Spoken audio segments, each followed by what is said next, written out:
Everyone, welcome back to my channel the explorers, जहाँ पे आज हम डिस्कस करेंगे आइसिंग्स थ्योरी ऑफ पर्सनालिटी। तो पिछले वीडियो में हमने देखा था कि ट्रेट थ्योरी ऑफ पर्सनालिटी के अंदर हमने 4 ट्रेट थ्योरीज पढ़नी है, जिसमें से हमने Allport's trait theory already previous video में डिस्कस कर ली है। And in this video we will be discussing the Eysenck's trait theory of personality. So without wasting any time, let us begin. But please don't forget to subscribe my channel and like, comment and share my videos. तो Eysenck's trait theory of personality किसने develop की थी? It was developed by a British psychologist Hans Eysenck. तो trait theory of personality में जो आइसिंग्स की trait theory है वो उन्होंने अपने ही नाम पे, हैंस आइसिंग उनका नाम था उन ब्रिटिश साइकोलॉजिस्ट का, और उन्होंने अपने ही नाम पे एक थ्योरी ऑफ पर्सनालिटी डेवलप की थी जिसका नाम रखा गया था Eysenck's trait theory of personality.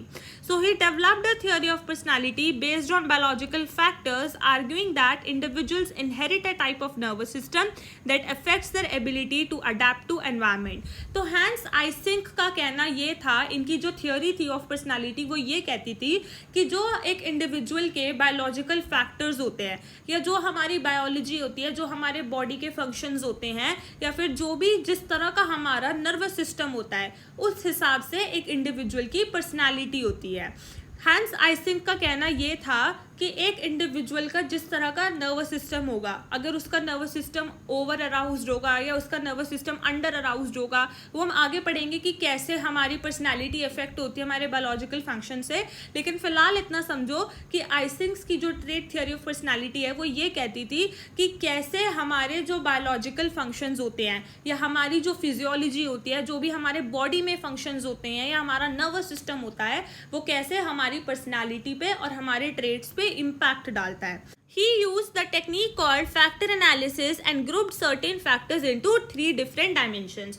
तो इन्होंने क्या किया, इन्होंने एक टेक्निक या एक प्रोसीजर, एक मेथड का यूज करा जिसका नाम क्या था, जिस मेथड का फैक्टर एनालिसिस। और इस टेक्निक और इस मेथड को यूज करके इन्होंने 3 डिफरेंट डायमेंशंस को डेवलप किया, और इनकी थ्योरी में हम यही 3 डिफरेंट डायमेंशंस पढ़ेंगे। तो एक डायमेंशन था इंट्रोवर्जन वर्सेस एक्सट्रावर्जन, एक था न्यूरोटिसिज्म वर्सेस स्टेबिलिटी, और एक था साइकोटिसिज्म वर्सेस सोशलाइजेशन।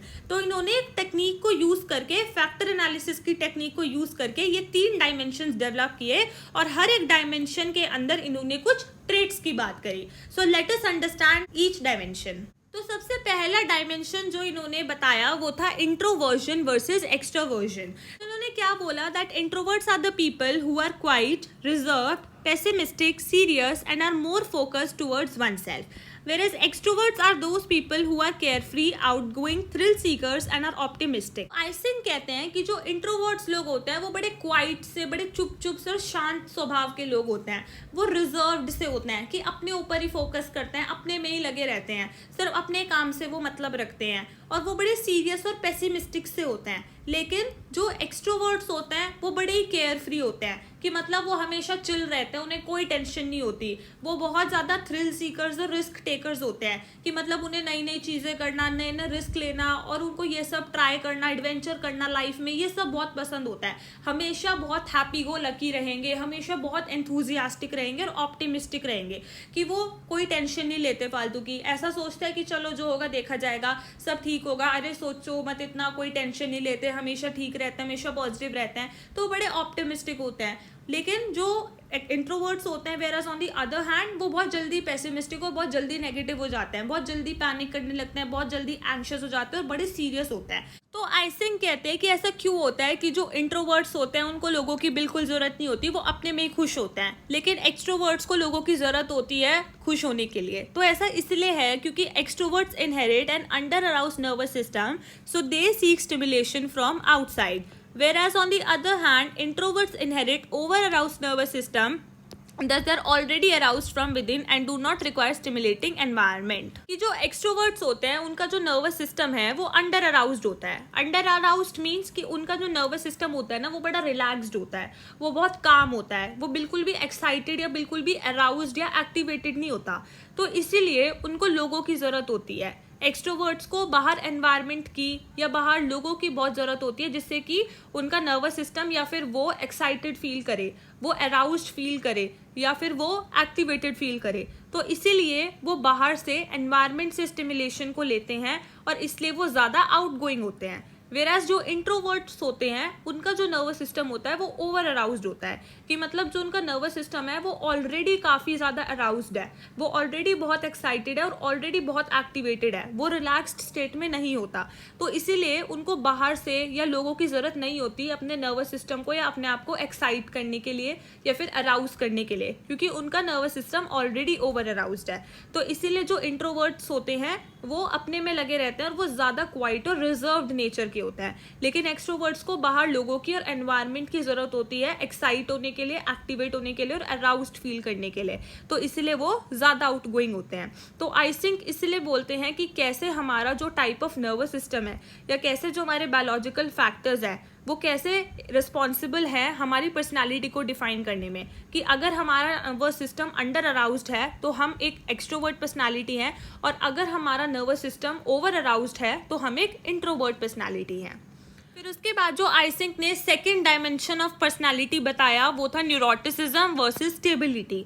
कि न्यूरोटिसिज्म क्या होता है? It refers to an individual's tendency to become moody, upset, emotional, restless, unstable, whereas stability refers to an individual's tendency to remain emotionally stable, constant, calm and controlled। कि जो लोग neuroticism पे बहुत high होते हैं या फिर जिनके अंदर ये न्यूरोटिसिज्म वाला डायमेंशन होता है या न्यूरोटिसिज्म वाला ट्रेट या फैक्टर होता है, उन लोगों की पर्सनालिटी कैसी होती है कि वो बहुत मूडी लोग होते हैं, कि उनके अंदर बहुत ही ज़्यादा मूड स्विंग्स होते हैं, बहुत जल्दी अपसेट हो जाते हैं, बहुत ही ज़्यादा इमोशनल होते हैं, जल्दी से रेस्टलेस हो जाते हैं, कि मतलब अगर कुछ भी हो जाए तो बहुत जल्दी पैनिक करने लग जाएंगे, बहुत ज़्यादा एंग्शियस हो जाएंगे, और वो बहुत अनस्टेबल होते हैं, कि मतलब वो अपने इमोशंस को कंट्रोल नहीं कर सकते, और वो कभी भी मतलब कुछ भी अगर हो जाता है तो बहुत जल्दी से वो बड़े पेसिमिस्टिक हो जाते हैं, बहुत ही रेस्टलेस से होते हैं, कभी भी अपसेट हो सकते हैं, कभी भी मूड स्विंग्स हो जाते हैं, कभी भी एकदम से दुखी हो सकते हैं। तो वो बड़े इमोशनल से और रेस्टलेस से लोग होते हैं जिनका अपने इमोशंस पर अपने ऊपर कोई कंट्रोल नहीं होता। वेरेज जिन लोगों के अंदर ये स्टेबिलिटी वाला फैक्टर होता है वो लोग इमोशनली स्टेबल होते हैं, वो लोग काम होते हैं, कंट्रोल्ड होते हैं और कांस्टेंट होते हैं, बहुत जल्दी से उनके मूड स्विंग्स नहीं होते, या फिर बहुत जल्दी वो किसी भी बात को लेके इमोशनल, रेस्टलेस या फिर बहुत टची नहीं होते।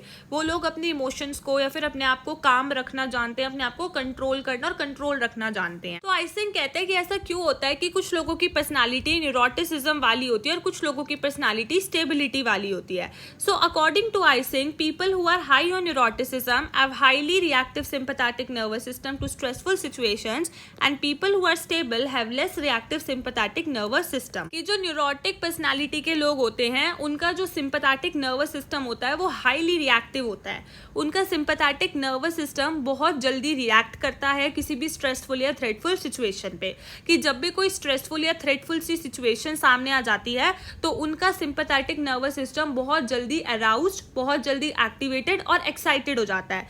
तो इसीलिए जो न्यूरोटिक लोग होते हैं वो बहुत जल्दी से इमोशनल हो जाते हैं, रेस्टलेस हो जाते हैं, अनस्टेबल, टची और मूडी हो जाते हैं जब भी कोई स्ट्रेसफुल या थ्रेटफुल सिचुएशन आए। Whereas on the other hand, जिन लोगों की पर्सनालिटी स्टेबल होती है उन लोगों का sympathetic nervous system less reactive होता है, कि अगर कोई भी स्ट्रेसफुल या थ्रेटफुल सिचुएशन सामने आए तो उन लोगों का जो सिंपैथेटिक नर्वस सिस्टम है वो जल्दी से एक्साइटेड या जल्दी से एक्टिवेटेड और अराउज नहीं होता। उन लोगों का सिंपैथेटिक नर्वस सिस्टम रिलैक्स रहता है और रिएक्ट नहीं करता। तो इसीलिए जो स्टेबिलिटी पर्सनालिटी वाले लोग होते हैं वो इमोशनली स्टेबल रहते हैं, काम रहते हैं, कंट्रोल्ड, रिलैक्स और कांस्टेंट रहते हैं किसी भी स्ट्रेसफुल और थ्रेटफुल सिचुएशन में। तो आइसिंक ने इस डायमेंशन में भी ये बताया कि कैसे जो हमारा टाइप ऑफ नर्वस सिस्टम होता है वो हमारी पर्सनालिटी को डिफाइन करता है, कि अगर हमारे अंदर बहुत ही ज़्यादा highly reactive sympathetic nervous system होगा तो हम बहुत ज़्यादा हाईली न्यूरोटिक होंगे, लेकिन अगर हमारा sympathetic nervous system less reactive होगा तो हमारे अंदर स्टेबिलिटी होगी। सो दैट इज़ हाउ कि हमारा जो टाइप ऑफ नर्वस सिस्टम है वो हमारे पर्सनालिटी या फिर हमारे अंदर ट्रेट्स को डिफाइन कर रहा है। And the last and the third dimension of Eysenck's trait theory of personality is psychoticism versus socialization. तो आइसिंक क्या कहते हैं कि जिन लोगों की साइकोटिक पर्सनालिटी होती है तो उनके अंदर क्या ट्रेट्स होते हैं, कि people who are high on psychoticism lack empathy, cruel, impulsive, aggressive and anti social. कि जिन लोगों के अंदर साइकोटिसिज्म की पर्सनालिटी होती है उन लोगों में कोई एम्पैथी नहीं होती, वो दूसरों को बिल्कुल भी समझते नहीं है, दूसरों के लिए कोई कंसर्न या कोई केयर नहीं होता। वो बहुत क्रूअल और रूड तरह के लोग होते हैं, वो बहुत इम्पल्सिव और एग्रेसिव होते हैं, बहुत जल्दी से गुस्सा आ जाता है और बहुत एंटी सोशल होते हैं कि मतलब उनकी जो प्रेजेंस होती है वो लोगों के लिए अच्छी नहीं होती। वो बहुत हार्मफुल या अनोइंग लोग होते हैं दूसरों के लिए। वो किसी को हर्ट करने से पहले, चोट पहुंचाने से पहले और उनको दुख देने से पहले वो कुछ नहीं सोचते। वेरा साइकोटिसिज्म का जो अपोजिट डायमेंशन होता है वो है सोशलाइजेशन, कि people who are high on socialization and low on psychoticism are empathetic, cooperative, altruistic and non aggressive. कि जिनके अंदर सोशलाइजेशन वाली जिनकी पर्सनालिटी होती है वो लोग बहुत एम्पैथेटिक होते हैं, वो लोगों को प्यार करते हैं, उनके अंदर एक केयर होती है, अफेक्शन होती है, कंसर्न होता है दूसरे लोगों के लिए। वो ऑल्ट्रिस्टिक होते हैं कि वो हमेशा दूसरों का अच्छा करना चाहते हैं, वो कभी भी कुछ भी ऐसा नहीं करते जिससे कि दूसरों को हर्ट हो या फिर किसी को नुकसान पहुंचे या फिर किसी को दुख पहुंचे। और वो non aggressive and non impulsive लोग होते हैं। तो आइसिंग कहते हैं कि ऐसा क्यों होता है कि कुछ लोगों की पर्सनालिटी साइकोटिक होती है लेकिन कुछ लोगों की पर्सनालिटी सोशलाइजेशन वाली होती है। तो इसके लिए क्या रिस्पॉन्सिबल होता है, एक male hormone known as testosterone, कि जिन लोगों के अंदर टेस्टोस्टेरोन का लेवल ज़्यादा होता है या जिसके अंदर ये टेस्टोस्टेरोन हार्मोन ज़्यादा होता है, यूजुअली सिर्फ मेल्स के अंदर ही, उन लोगों की पर्सनालिटी या उन मेल्स की पर्सनालिटी साइकोटिसिज्म वाली होती है। लेकिन जिन लोगों के अंदर या जिन मेल्स के अंदर टेस्टोस्टेरोन लेवल कम होता है, ये वाला हार्मोन कम मिलता है, उन लोगों की जो पर्सनालिटी होती है या फिर उन मेल्स की जो पर्सनालिटी होती है वो सोशलाइजेशन वाली होती है। इसीलिए जो मेल्स ज़्यादा एग्रेसिव या इम्पल्सिव होते हैं, जिनके अंदर फीलिंग्स और इमोशंस कम होते हैं, वो इसलिए होता है क्योंकि उन मेल्स के अंदर या उन लोगों के अंदर जो टेस्टोस्टेरोन हार्मोन का लेवल है वो बहुत ज़्यादा होता है। और जिन मेल्स के अंदर फीलिंग्स, इमोशन ज़्यादा होता है और वो एग्रेसिव और इम्पल्सिव कम होता है, वो इसलिए होता है क्योंकि उन मेल्स या उन लोगों के अंदर टेस्टोस्टेरोन हार्मोन का लेवल कम होता है। तो इस डायमेंशन में भी आइसिंक ने एक हार्मोन्स को रिस्पॉन्सिबल बताया है टाइप ऑफ पर्सनालिटी के लिए, कि हार्मोन्स का लेवल कैसा है उसी हिसाब से डिपेंड करता है कि पर्सनालिटी कैसी होगी, साइकोटिक होगी या फिर सोशलाइज्ड होगी।